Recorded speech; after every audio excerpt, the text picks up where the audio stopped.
ilikuwa uongo. Useme ilikuwa uongo na uliandika ukiwa mlevi.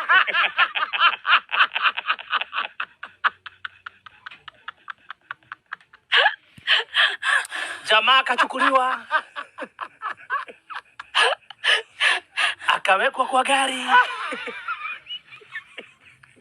Nani anachukuliwa? Sasa jamaa Taban Guy wakiwa na MC kutoka Ihara. Kipara mwenyewe wamekaa kwa gari. Wakachukua Samsung Fold kupiga na kuweka loudspeaker na kumpigia Jangili Dosi kule Marekani. Hello.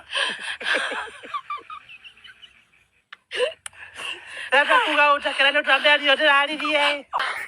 Na watu wanakuja pale wanasema mlevi hadanganyi. Ukweli. Wanasema mlevi hadanganyi. Mlevi huongea ukweli. Anayepiga simu ni nani? The Taban Guy. Anamjua pia Jangili Dosi. Wanajuana kwa vilemba.